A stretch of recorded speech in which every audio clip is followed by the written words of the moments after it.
Good morning, everyone. Lee Henson, President and Founder of AgileDad, and it's time for today's episode of the Daily Stand-Up. So without any further ado, let's get started. Today, I wanted to review a letter that was written in on Reddit, and it was a letter that was regarding Agile, and it was about adapting to change versus sticking to a plan. And I'm going to read the letter to you, and then we'll talk about it for a moment, and I'll give you some feedback. It starts off, "Hi guys, some context. My company that I am working for has been transitioning into Agile for the last 2+ years. I joined 1.5 years ago when some Agile practice is already in place, but there are a lot of relics, especially in terms of mindset. Recently, what I found is that my team is very resistant to changes made during the sprint. Last week, a client requested a fix to be available on Thursday instead of Monday, but our deployment schedule is on every Monday and Thursday at 10 p.m. This means we will have to request a special deployment on Wednesday. Due to a series of events, the ticket wasn't ready to deploy ahead of the Thursday schedule anyway, so we decided to just deploy it on Thursday. A team member, however, was very adamant about not even entertaining the thought of requesting a special deployment. Their stance was that we should only deploy out of schedule when it's super urgent or important, and that we shouldn't even discuss it to begin with. As a product owner, it's important to know the options, especially to respond to stakeholders. And in this case, if it was not changing anything in terms of our effort, then I think it's fair to see if we can push it earlier. What do you think?" This conversation has driven so much traffic to Reddit. And it's just so interesting to me to see some of the replies and some of the responses. I've seen everything from, it was perfectly fine to change, get it out there, and do your thing, to, wow, that's a bad idea. You shouldn't look at it that way. You should stick to your plan. So the question is, when it comes to an end consumer, is adapting to change more important, or is sticking to the plan more important? And we all know that the Agile Manifesto teaches us to embrace changes early and often. The Agile Manifesto says embrace changes even late so that we can get things delivered to the client.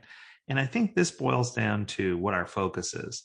And this to me is a perfect opportunity to talk about symptoms. So one of the things that I often talk about is a Scrum Master is a lot like a doctor. They're required to listen to symptoms. They're required to diagnose. They're required to figure out what's happening. And then they can write a prescription.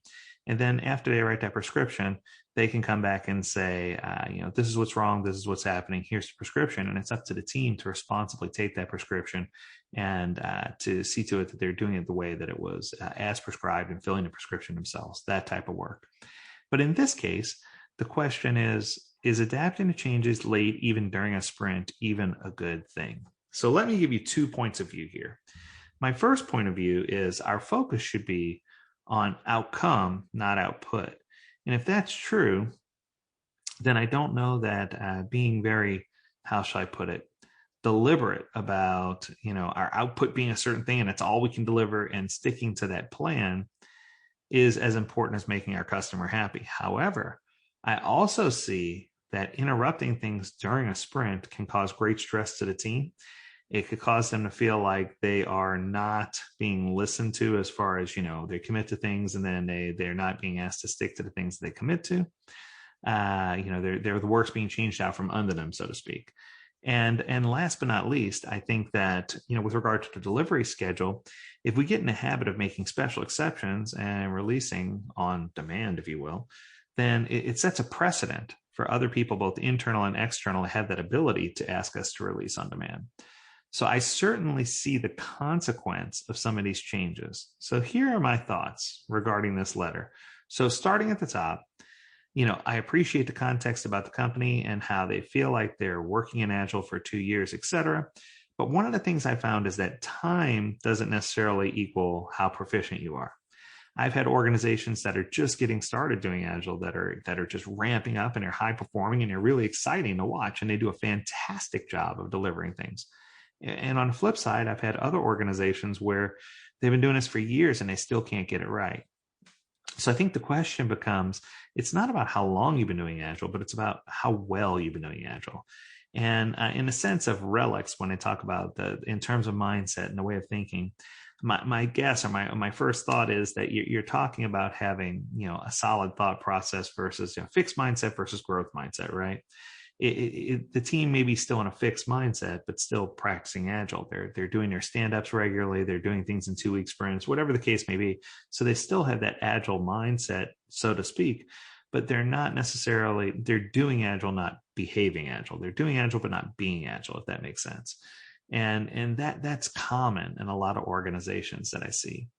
Usually what I find is that when a team is resistant to change, that means one or two things.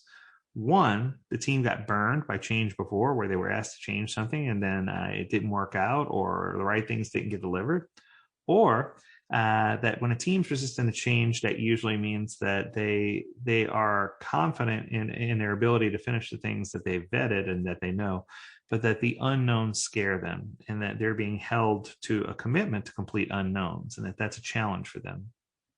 So I think part of my thought here is that, right out of the gate, number one, you should never, and this is a rare thing, you hardly ever hear me say that word, but you should never swap things out during a sprint. You shouldn't say, I'm going to take this thing out and put this thing in.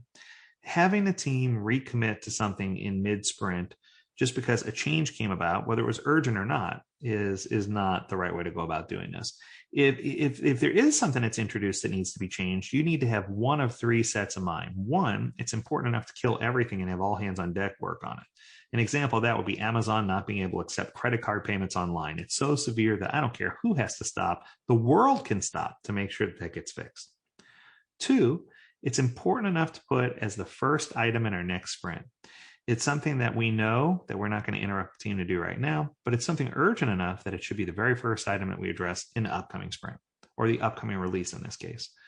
The third option is that it really isn't that important, and it's something that we can mark as known but not resolved. We can archive it, and we can fix it in an upcoming version of the product, but not necessarily try to fix everything backwards and reverse engineer everything we currently have, following more of an Apple mindset instead of a competitor mindset. So it's just a way to sort of get through what you should do with these interruptions that come in. Now, I have had situations where that urgent thing, somebody said, is there any way it can be done during this sprint? And if it's something that's really that important, I have done this, and this is probably about as far as I'll go.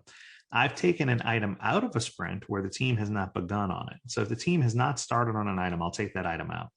As a natural result, the team will finish early during that sprint.